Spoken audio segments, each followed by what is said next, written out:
Good evening, everybody. Thank you very much for joining us. It's Pont de Politique once again. Uthando lwethu kaDlanga, umuntu ongwawuyengwayo kamalinge, Undima kaNkumbuzo welcomes you to yet another episode of Pont de Politique live streaming that is taking place today. It's one of those days, it's one of those Sundays, it's one of those important afternoons that we are having another episode and another discussion point that we will be talking about this afternoon. And I want to welcome you all for coming through to our program and for being a good people who are constantly watching with us these particular sessions that we tend to be having. And if you are new into this platform, remember, here is our Pont de Politique information at YouTube. We're available at Pont de Politique. Please make sure that you subscribe because we want to increase the numbers and to make sure that there's a lot of people who are available in the conversation and they don't miss out on any matters that we are discussing on this platform. And also we're available on Twitter. Make sure that you retweet. Make sure that you retweet, you like our platforms, and you ensure that you participate also in our conversations on Facebook.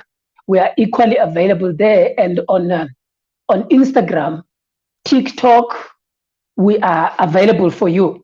In all of these platforms that we are using and all of these platforms that we are streaming on, we're pleading with you to ensure that you are following us and you're liking our information. And if you want to follow me personally, on Twitter, I'm at ODguy1.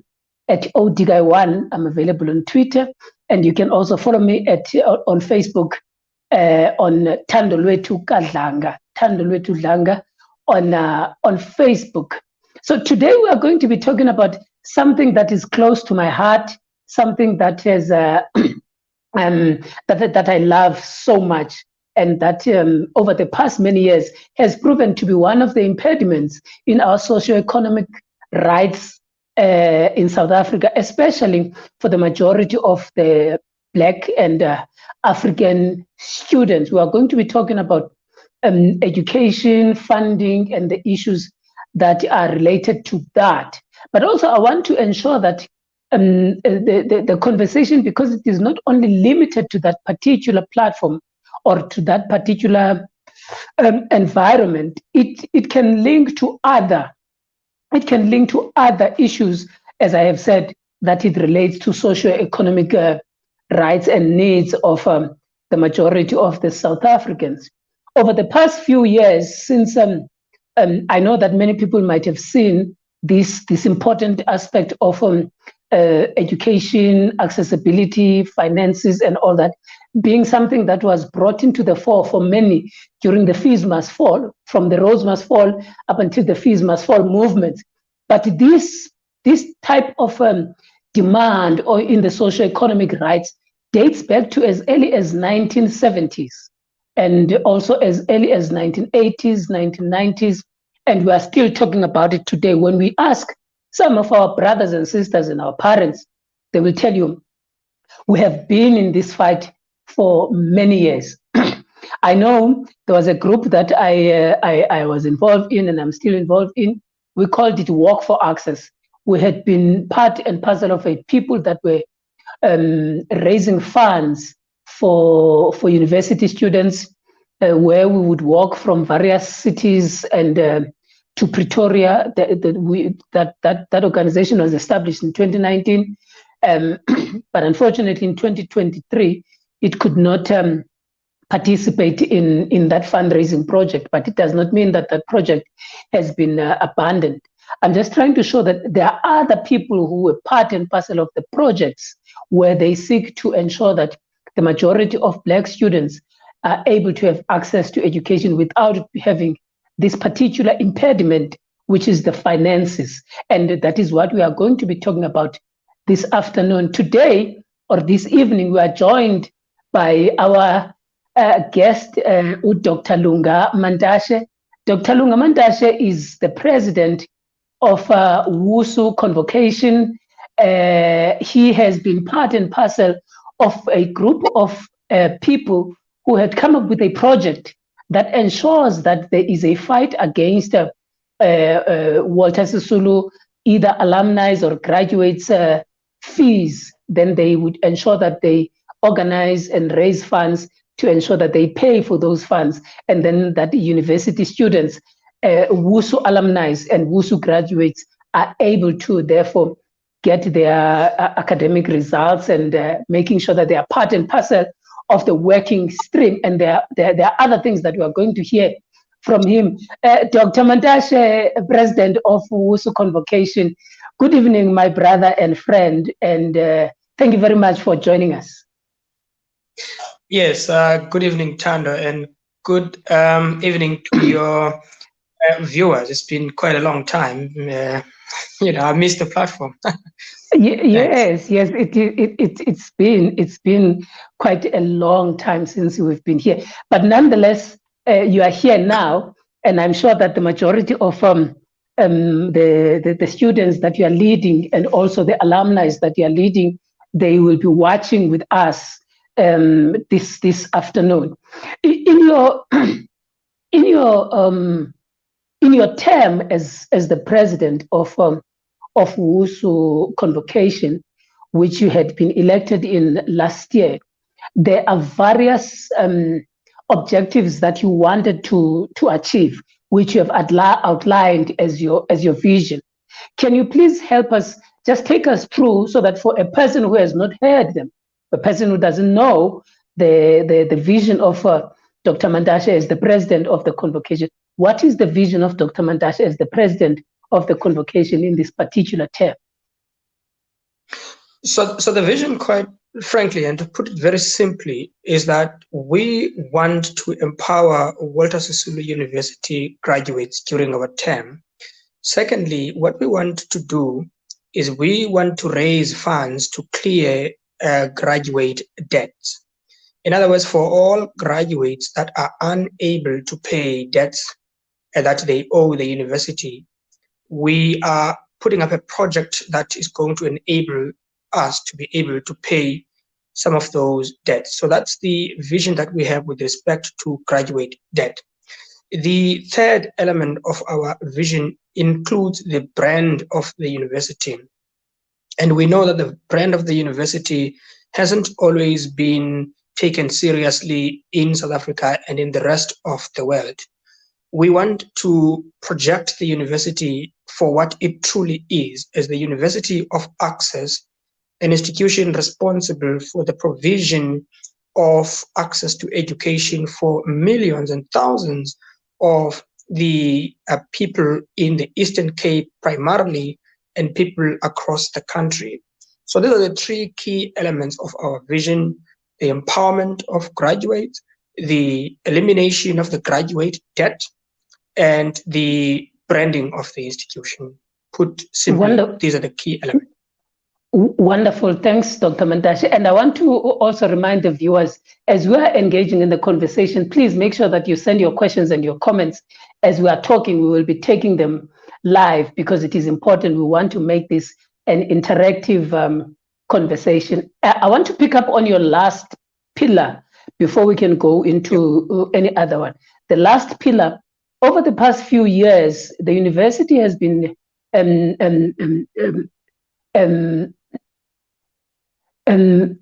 reported negatively in the public and mass media.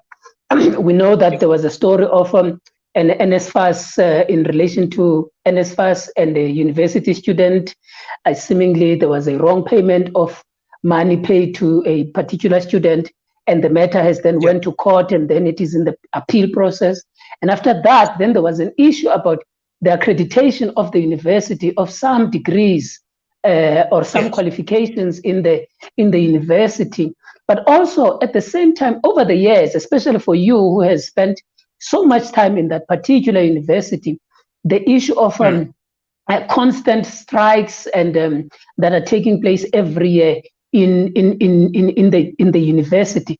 Now, how do you want to ensure that you are creating a better projection of the university? And also, what do you say to the media? Because sometimes the choice of the stories that media tend to move with, they tend to take a story that is negative. How do you then address all these elements?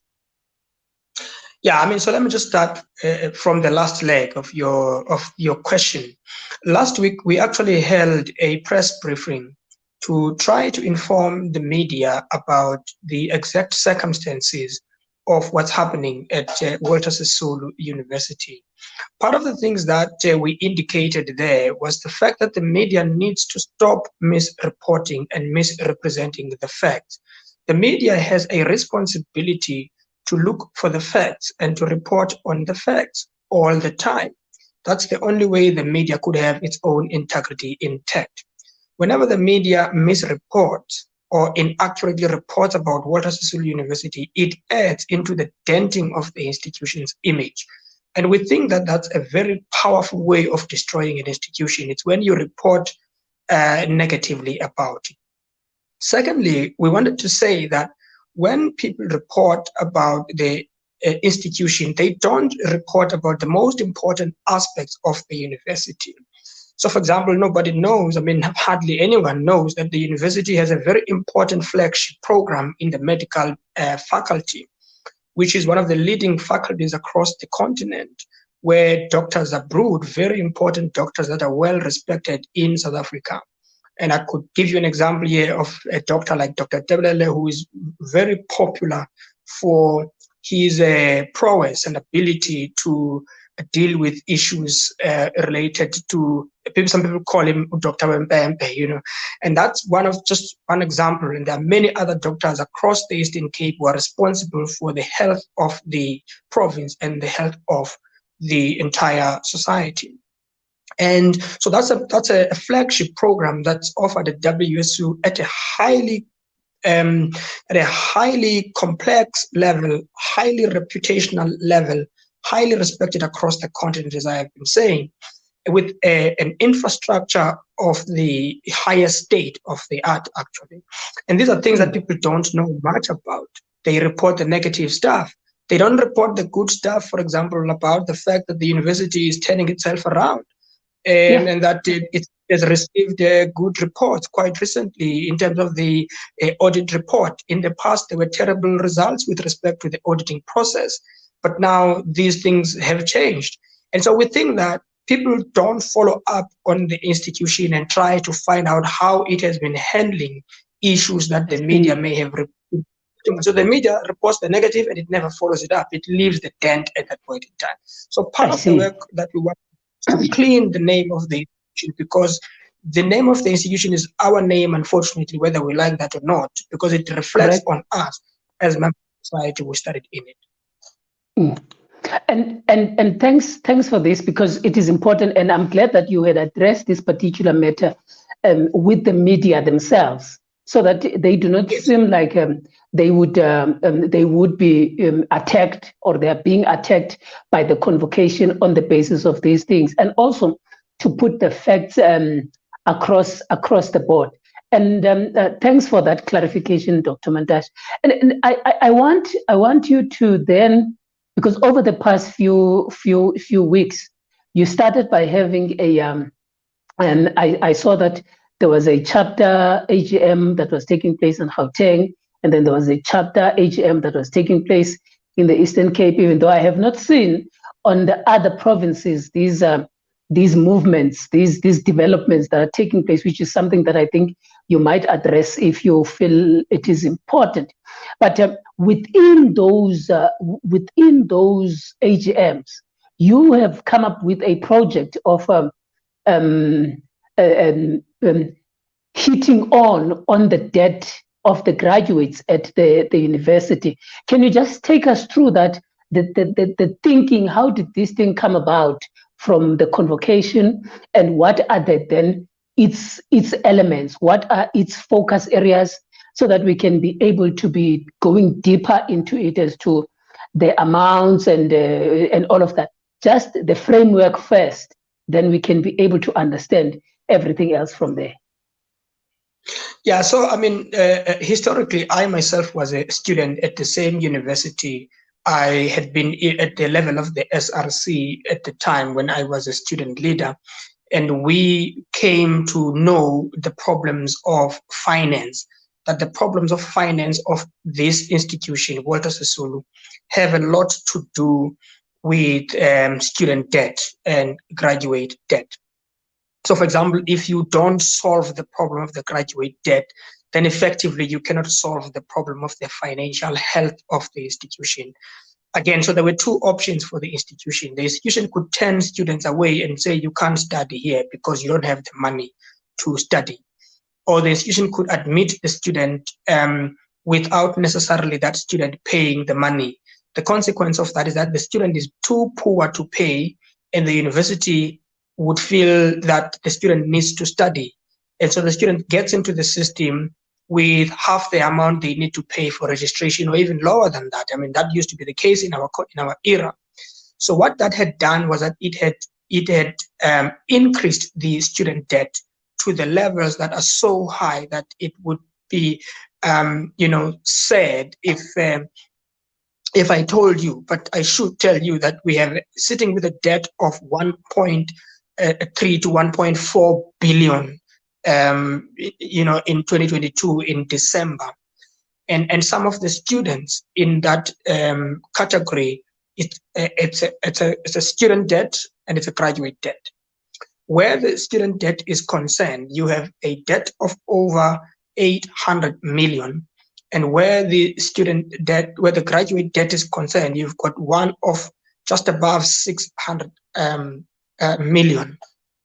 And you can see that some of the students and graduates who owe the debt, they owe as little as 1,000 rand, in some cases as 2,000 rand, in another case as 5,000 rand. But in the worst case, you have a student, for example, and a graduate who owes the institution about 500,000 rand. Now it tells you that the institution had allowed that student to come in and study for a full degree period. And now the student has graduated and needs to get a certificate to be able to go and apply for the job. Now the student is unable to get the certificate because the university says that we can't give you the certificate because you owe us 500,000 rand. So how can we pay? How can we give you? Because if we give you, you're going to run away from us and we can't get you back to come and pay this debt. So then this situation gets us into what I call a catch-22 situation. You want a certificate to go and look for the job, and the university is keeping your certificate because it wants you to pay the debt. And that's why we got into this crisis of the debt trap. The debt trap then means that the university neither gets its money, nor do you get your certificate. Ultimately, if I were to use a more correct bourgeois language, naturally then it means that it's a lose-lose situation. Nobody wins. Now, how does the institution get to pay back the 1.4 billion debt over a period of time if the student can't go get the certificate and queue for the job? That's been the catch-22 situation. And that's where Convocation says, we are going to come in and we are going to try to fundraise, because the university is undergoing a serious financial strain and it's forced by various circumstances outside itself. So, for example, the budget cuts did take place in 2023, early 2023. So the government cut the budget for higher education across the board.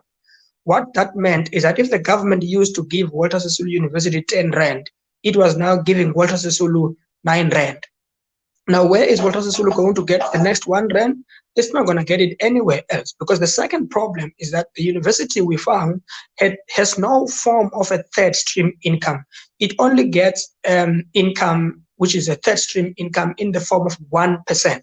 In other words, for every 10 rand the university has, only 1 rand comes from an externally funded source. And about 7 rand of that 10 rand comes from NSFAS. Now, if NSFAS cuts the budget, then the university gets in trouble, precisely because many of the students belong in NSFAS. At Walter Sisulu, for example, about 72% of the student are funded by NSFAS. Now, that is 72% of over 30,500 students who were enrolled, for instance, in 2022. So usually on a year-to-year basis, Walter Sisulu registers about 31,000 students. So it varies from year to year. So what this tells you, Tano, and your viewers, is the magnitude of the crisis that we are dealing with, is the deepness of the crisis. And this crisis at Walter Sisulu is an indication of an even bigger crisis in South Africa and across the world, by the way. So the graduate debt problem is a big, big problem. It is also an obstacle to job seeking. It is also an obstacle just to the idea of having your own certificate. And sometimes students in the past not even to graduate because they couldn't pay the money. Just imagine you studied for 3 or 4 years and suddenly you are told you can't graduate simply because you owe the university 1,000 rand. So that's the problem that we're dealing with. I'll give you just one last example just to break stuff down for you. Out of the over 23,000, close to 24,000 students and graduates who owe the university money, you have a chunk of 1,617 who owe the university less than 1,000 rand.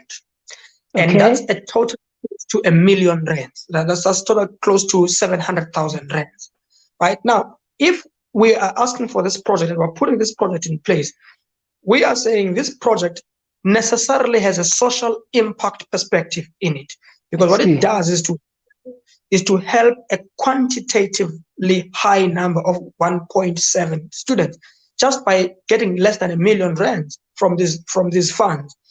And the stats tend to tell us that if one person loses a job in South Africa, 4 more people suffer. This also tells us if one who needs to get a job can't get that job, 4 more people are more likely to continue to suffer because the certificate of the sibling is still held at the university. So this is a big social crisis. It's not merely an institutional crisis. I'll just pause there. I see. So all these elements that you are drawing, you looked at the snowball effect of this. And when we talk about the snowball effect, therefore, I just want to go back to the university, because the crisis that is caused by these graduates' debts, it creates a crisis for the university finances. And also then these university finances have an impact on even the running of the infrastructure of the university at first. Secondly, the output of the university. Thirdly, it can also have an impact on the salary base of the university. But also, on the other hand, there are other universities that have got budget for public relations. And in your case, as the president of Convocation, probably your university doesn't even have those funds to ensure that there is a public relations budget to protect the institution's image, and therefore it becomes easy for it to be predated by these negative aspects of the media.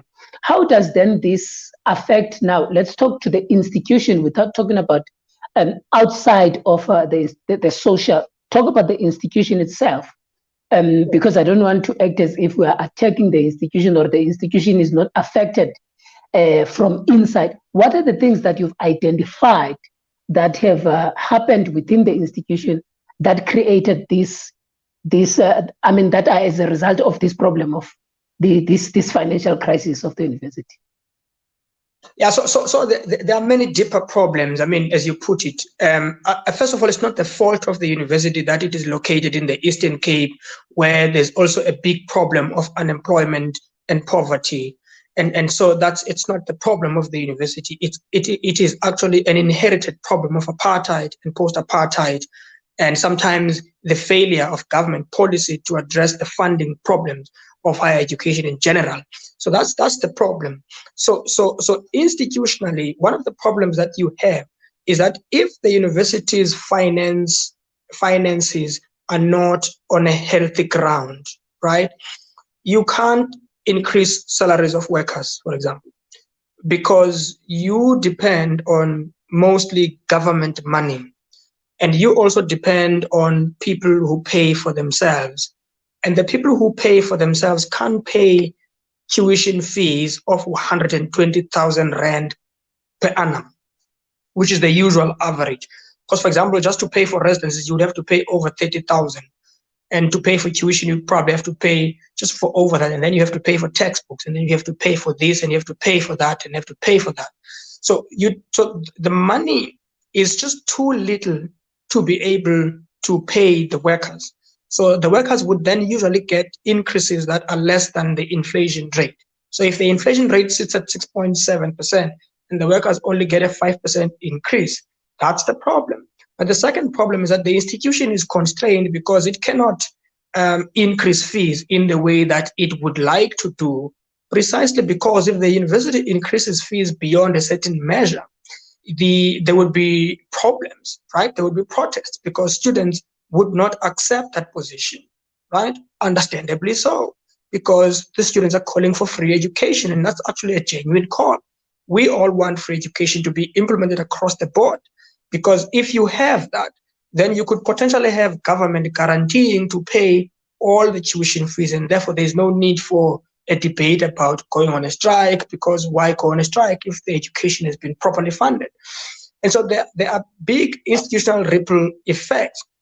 The other effect is that what you have is that you tend then to have a budget deficit problems. In other words, the university would be forced necessarily by the circumstances to have to pay to have less money to pay for the many things that it needs to pay for. In other words, the university budget may, for example, be decreased from a 10 rands to 8 rands. Now, where will the 2 rand come from to constantly pay for the things that the university was paying for in the previous years?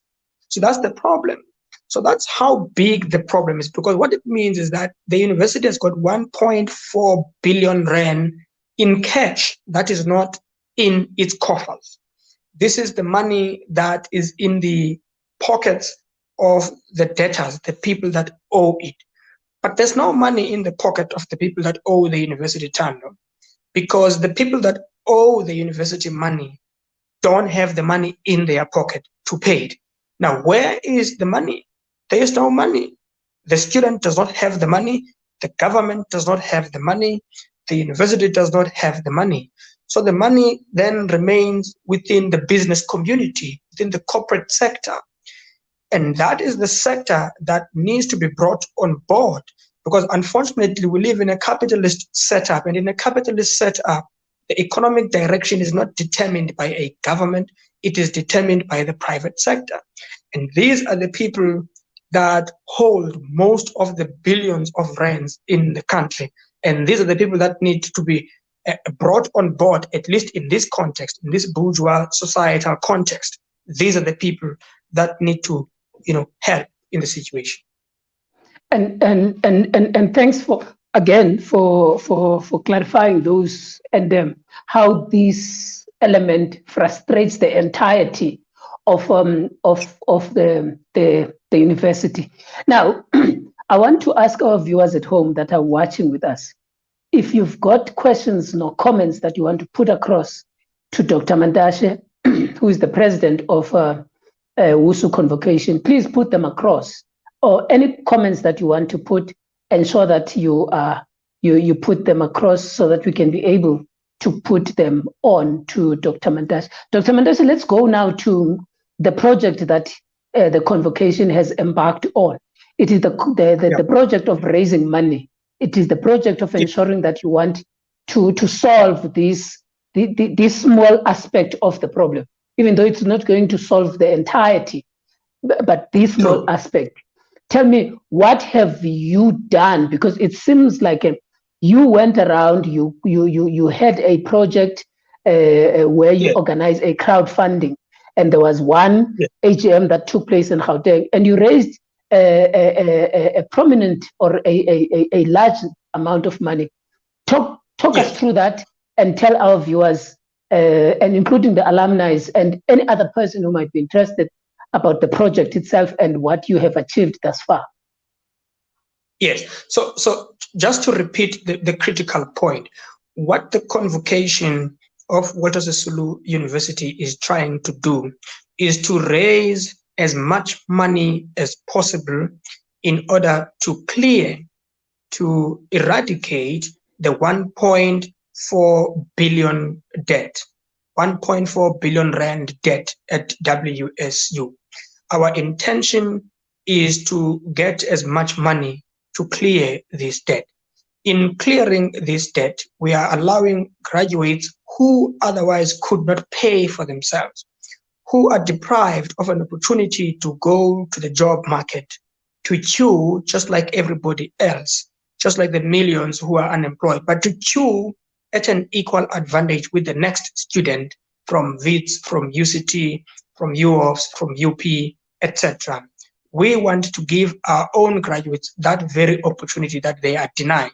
Because you have to understand the consequences, Thando, and the consequence is quite dire and big.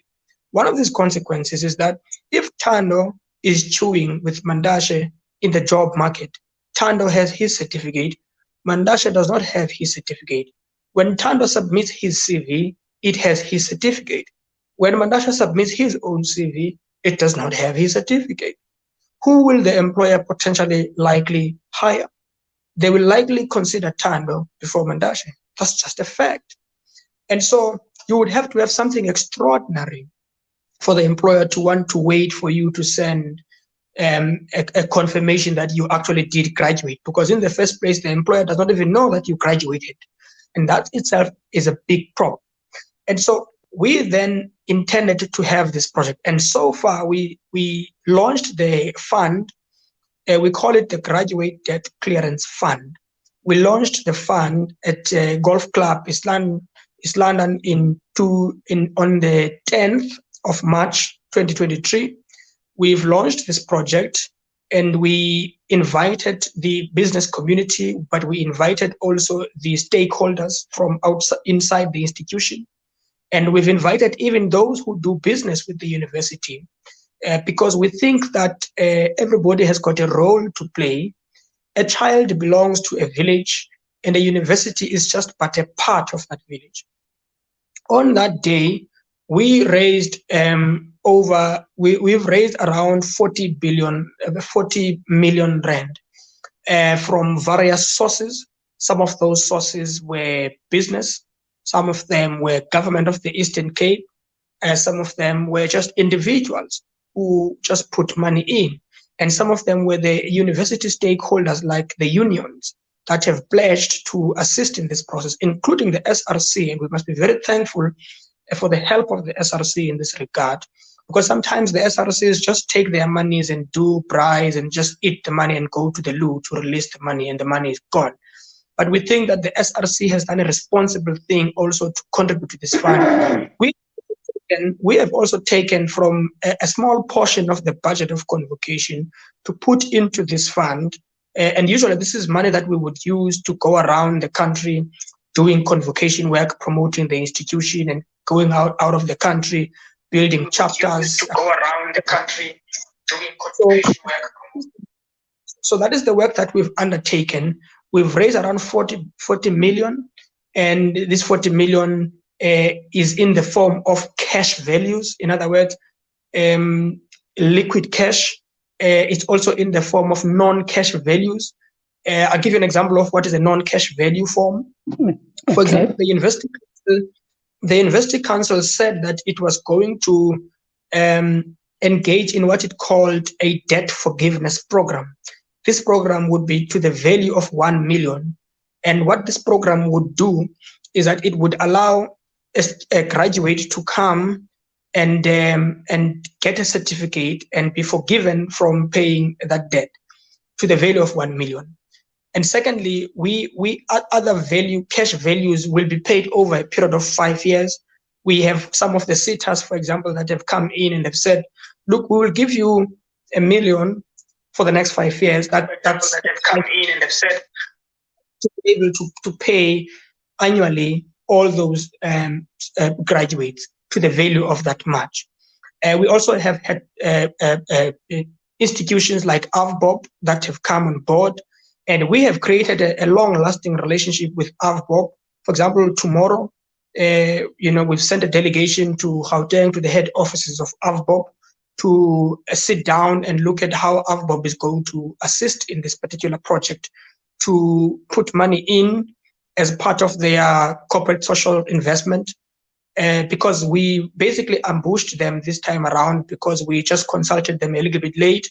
So they will be putting the convocation in their budget for next year. Okay. We've had institutions like the MICT CETA that has put in 3 million to assist people in the ICT space, and various others. We've also, and I just want to say that post that process, we have also just received at least a commitment to provide bursaries to the value of 6 million from one of the CETAs. What that does is that it allows the problem of the debt to be minimized, because then the students to the value of 6 million funded at 120,000 per year will not have a debt problem. Yes. For you to have a debt problem, you must have an unfunded student in the first place, as a result of top slicing by universities, as a result of changing funding formula, as a result of sometimes bad policies, and that type of thing. So that's the project we are undertaking, and it's bearing fruits thus far, and it's going very well, and we're hoping for the best going forward. No, that's beautiful, and I'm glad that the project itself has been opened up to a large number of stakeholders. But there's an important aspect in this participation, and this is the question that is being asked by the alumni of WSU in the name of Baliwinile Kwankwa. So he asks that to what extent are the affected students involved in raising money individually and maybe as part of a collective to ensure that the convocation is assisted? Is there any aspect that is dealt with, particularly by the convocation, to ensure that individual students are able to fund, because they are the ones who are also affected by this? True. So that's a very great question, by the way. And so part of our effort, Tando, and to add well, part of our efforts is to reach out to individuals themselves. Remember, we've just launched this on that day. And we've said that individuals, no matter how big or small your pocket is, as long as you can put something from as little as 100 Rand. And you could say that on a monthly basis, as a Walter Sisulu University convocant, I am willing to give 100 Rand. Now, I can give you an example that if all 30,000 students were to give 100 Rand into the convocation fund per month, we would be able to raise 6 million. And if we were to raise 6 million for 12 months, we would be able to raise over close to 100 million. What this tells you is that in 3 years, we could raise about 300 million or 250 million, if my math works correctly, but you can do your own math. What it means is that we could raise just about 300 million. What it tells you also is that if we were to take this collectivist socialistic approach of each person contributing as much as they have in the form of 100 Rand, we could solve in the next 2 years half of the problem. That's what we would do. So Atwell is correct, and that's part of our effort. In June, we are having an annual general meeting. We are mulling over a possibility of asking convocants to make these contributions. But on the other hand, there are other convocants that are well off in society. Let me say they are rich in society. They have the money. Some of them are running big businesses. Some of them are big names in big institutions and big organizations. We are putting up a project of visiting those particular individuals to ask them to pay in the fund. And I guess I should say this, that we have created a crowd fund So the crowd fund allows someone to contribute as little as 100 Rand, sometimes even as little as 50 Rand. Just by clicking on the crowd fund, I hope that you can flag that up on your screen at some point, that by going to the crowd fund, what that allows is the individual to click on the link and to use the numbers at the back of their bank card to contribute as little as they could and to leave their name there, for recognition that they've made this contribution. Our own effort is going to be to ensure that, and I think it's a point that we need to make here, that if you're a worker, for example, and you make this contribution to Convocation, we will cause a Section 18 letter to be written by the institution to you so that you are in a position to file when you file your tax returns. Now, there are two things that happen when you file for tax return. And the first one is that you may make a contribution that reduces your bracket, your tax bracket. So if your tax bracket is 10 Rand, for SARS to charge you 1 Rand, and then you contribute, for argument's sake, 51 Rand to us as Convocation, that means that you are no longer going to be paying the exact tax you were going to pay, because part of your money on an annual basis, your annual salary has reduced to a certain amount. This allows you to then claim tax, to file and then get money back from the government. So I do think that's actually very, very important for people to think about, because this could be another way of, if you like, falling down your bracket so that you could get a return from the state. Yeah. And the state has no must pay that. Yeah, no. So most of those people who are well off in the society, actually, this would be a good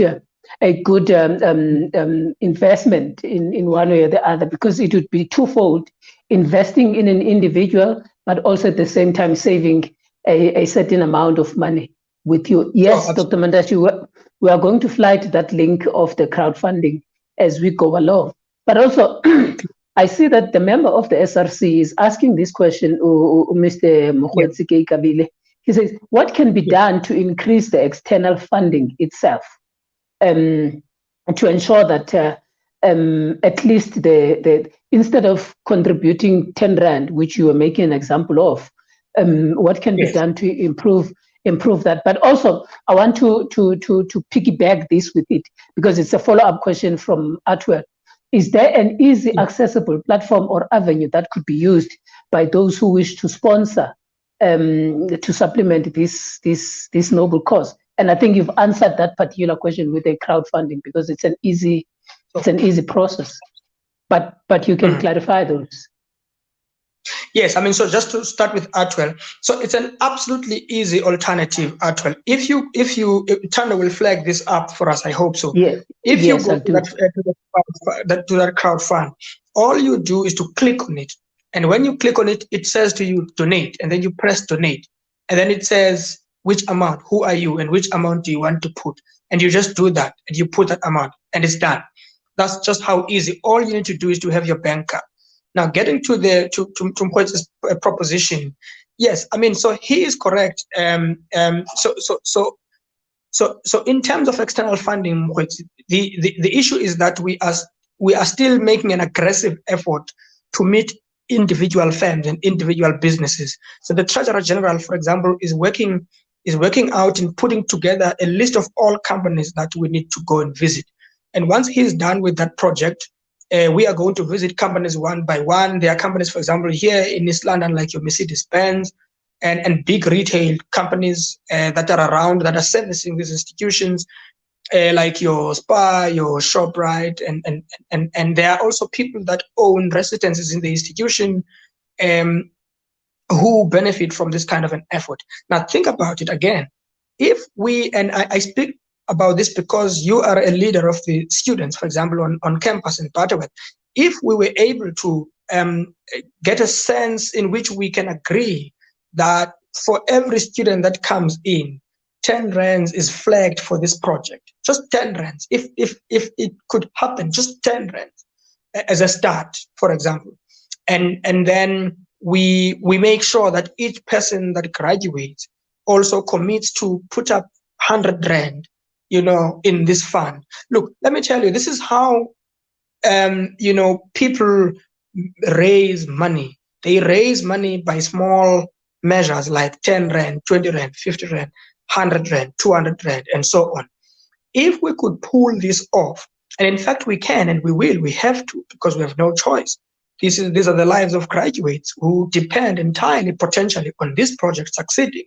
If this project fails, then I don't know what else is going to succeed. So we need to talk about it and have a deeper conversation with campus presidents like yourself, Khwetsi, and others in Tata, East London,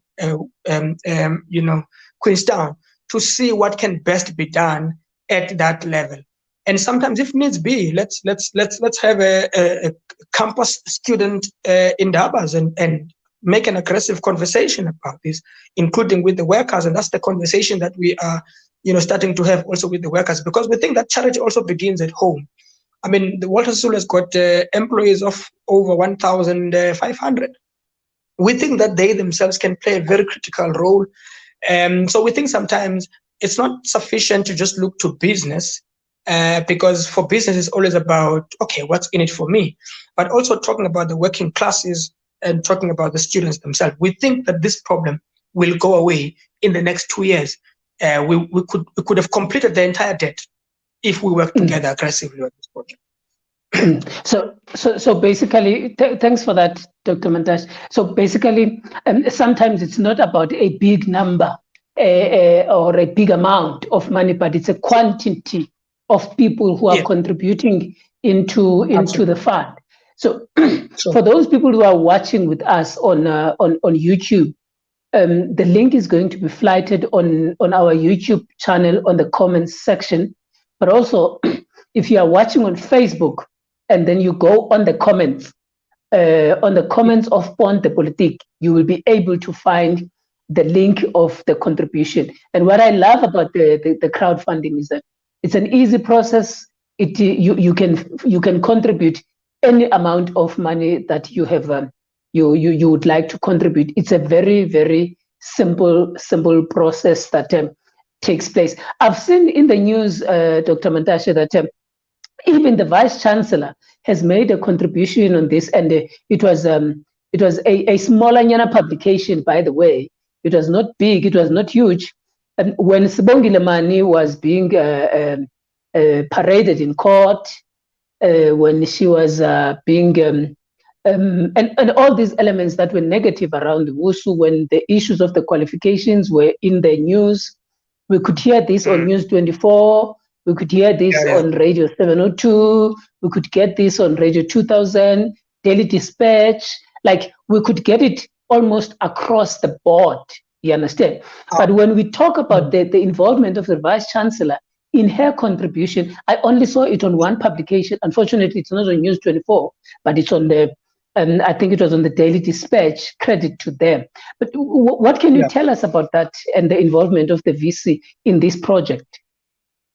Yeah, so we think that the involvement of the Vice Chancellor is an endorsement of this project. It actually tells the world that the Vice Chancellor sees the necessity and the significance of the project of this sort. And we're very thankful deeply for her contribution.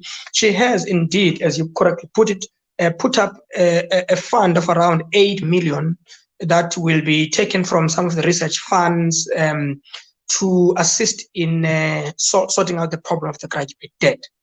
And we are deeply thankful about that. And she also, in her purse, the Vice Chancellor contributed about 100,000 rand. Again, we are very deeply thankful about it. We think that that's a good sign of commitment, and we congratulate her efforts for this. And you are right, absolutely, Tanda, that it's interesting, isn't it? When we called the media to come for the press briefing, we called all the media institutions that reported on this matter, including those ones that were making jokes about the Sibongile Mani issue.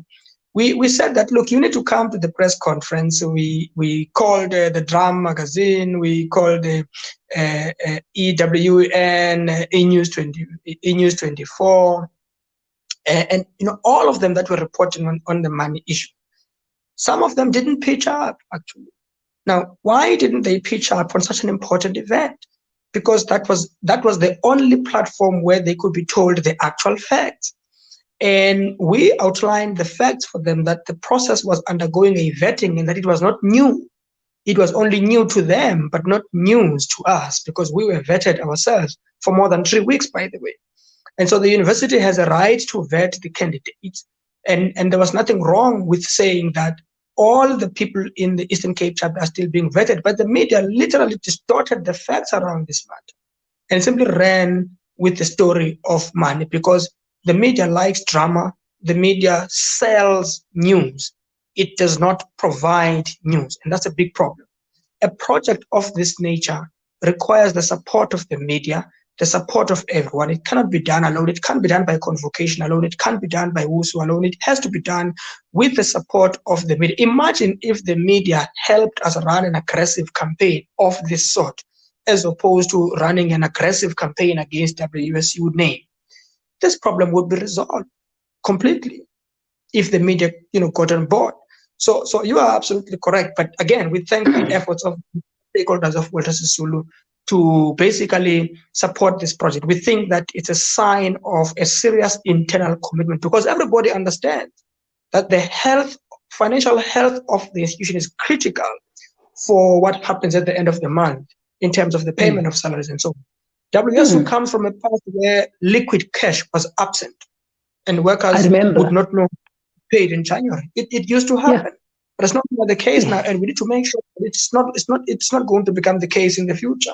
One of the things that Dr. Mantashe, that we can work on as a way of ensuring that the university also, the convocation in this instance, is able to raise funds that are going to be helpful. In some pointing out some suggestions, is that majority of the times these predominantly white institutions have got they tend to produce clothing, and you would find that at different departments there would be clothing that is being sold for the benefit of that particular department, because that department, once it has got money, it would then be able to help its students at that department, and that would be a smaller assistance into a greater cause. And I think one of the things that the Treasurer General should begin to speak about in this student endeavor that you are proposing to campus presidents, maybe we need to think about those things that are more fashionable as well, that the students are going to buy and use and wear them in public to promote the name of WSU, but not only now to promote the name, but to promote the department, as you have said, with the Department of Health Sciences, the Department of Law, the Department of Education, and all that. Maybe these are the things that we might begin to think about going going forward. Any other aspects that you would like us to engage on in this? We will take that. I just wanted to say that your advice is absolutely perfect.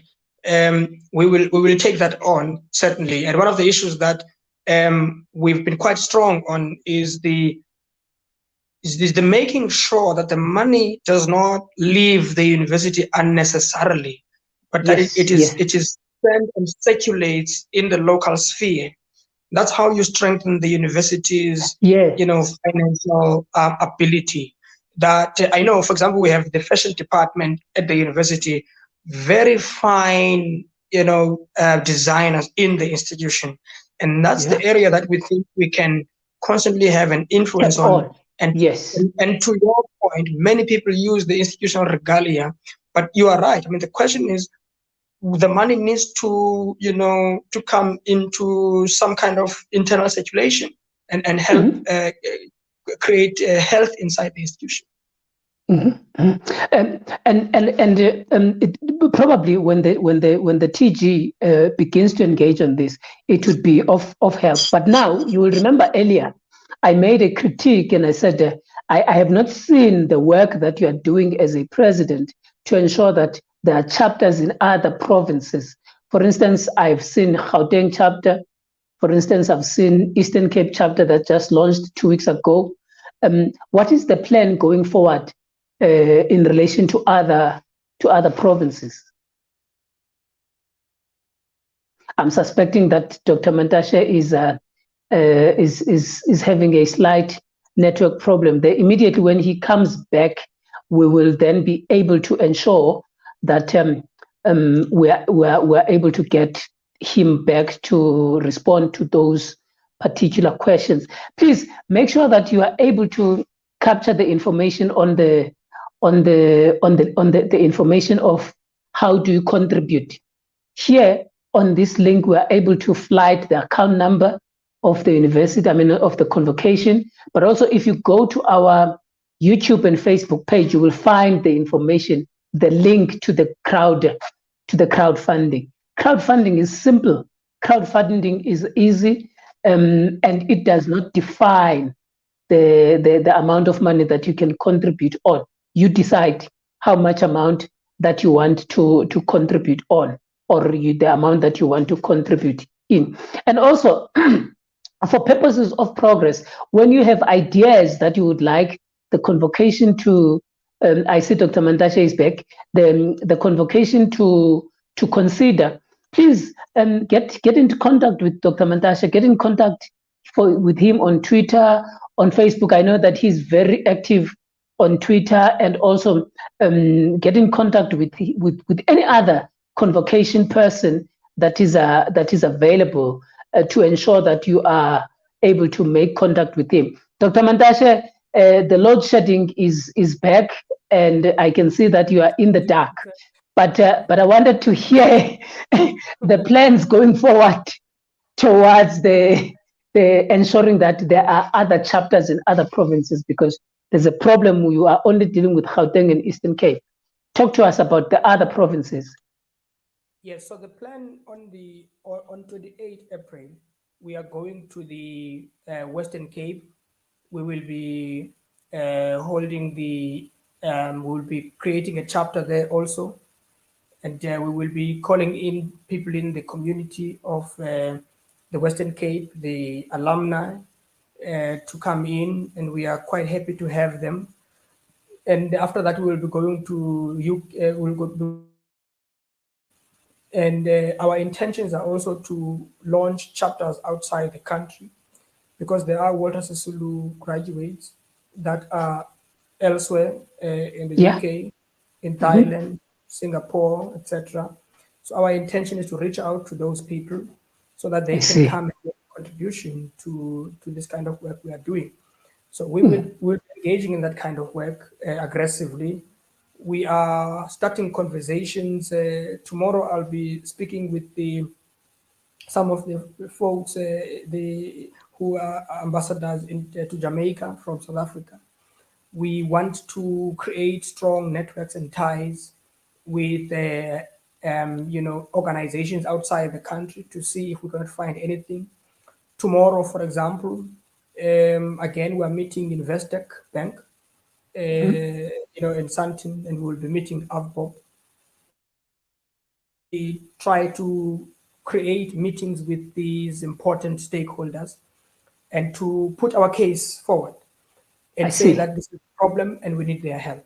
And we think that this project is going to succeed. There's no doubt about it. It should succeed. Here is a former student leader. Now he has then came out of the closet to actually tell you that he's a former student leader at the university. I think he was at Komani campus. He was the president there.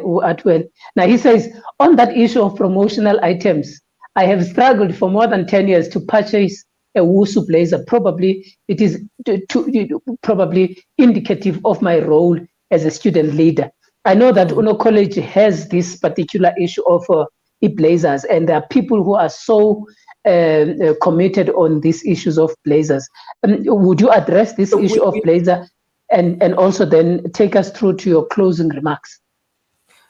Yeah, so we are basically, we've been actually mandated by the annual general meeting of Convocation last year to actually create new blazers. We have started that process, and we think that by June, in the next annual general meeting, we will have new blazers that will be uniquely Convocation blazers, because the existing blazers look like all other blazers, and the Convocation was not very happy with that. But there are still blazers now as I speak with you. They could get in touch with me, and I could get them in touch with the advancement and marketing and communication department and the alumni office to be able to get these blazers. So, but we will be creating new blazers certainly in June. That is good. Give us your closing remarks. You've outlined almost everything, but give us your closing remarks and tell our viewers anything that needs to go on further going forward. Look, so my closing words, Tanda. First of all, thank you very much, and thanks to your audience for attending this important chat. I think that you are doing a great job, and we hope that we get more platforms to talk to different people in different places. See, today we're able to leave here with good advices in terms of what else we need to do. And so we are very thankful to your show for that. But secondly, I want to close by saying that Convocation has taken a very big step. It is an historic step, and we also want to involve other convocations from across the country, because the problem of the institutional debt is also the problem of the national debt. I see. Debt is at 16.7 billion rand. That's a big problem. What that means is that you've got hundreds of thousands of people unable to pay their debt. And so this is a big problem. It's everybody's problem. And Convocation would like to send the message that we think that we will succeed in this project, but we can't do so alone. We can't do so without the support of the media, without the support of the working classes, without the support of the students, the managers, and generally everybody else in business, because that's where capital is concentrated at this point in time. And so we think that this is a collective responsibility. And yes, any it is. support, no matter how little, any support, no matter how little, is as important, because as they say in Swahili, little by little fills the measure. And so we're asking people humbly to contribute any to this bank account that you've flagged in. Sometimes they could also visit the Walter Sisulu page, and information will be flagged there in terms of the crowd fund, and they could make their small contributions there. We are very proud of this effort that we are undertaking. We think I am too. Yeah, and I'm happy that you are. And I hope that no one can stand in opposition to this kind of a project. I think this is a societal matter that can only be resolved by the whole of society. A child belongs to the village. Thank you. Yes. Thank you very much, Dr. Mantashe, the WSU Convocation President, for bracing us with your presence. And as you have heard, viewers at home, this is the big project that has been taken by the Walter Sisulu University Convocation, led by Dr. Mantashe Ulunga. And I hope that the majority of people would take this effort and would support it by any means necessary. As I've said, the account number is flagged. It's there on the video, and also the link. It is available, and it will be available on the YouTube comments. And please make sure that you continue to follow those comments. You can continue the conversation, but most of all, subscribe to this channel, because we can do more when we are united. You can link us up with Twitter as well. You can link with us up on Facebook. You can link with us up on all the social media platforms. If you don't do that on Pond the Politic, you can do that on my personal account, and you can do that on Twitter, on Facebook, or any other platform. But you can also see Dr. Mantashe on Facebook, Lunga Mantashe, or at LX Mantashe on Twitter to make sure that you get in contact with him. Umtungwa uyengwayo malinge undima kankumbuzo uthi kuni. Thank you very much for joining us. May you have a wonderful, wonderful week. See you again next time when we see you. Bye-bye.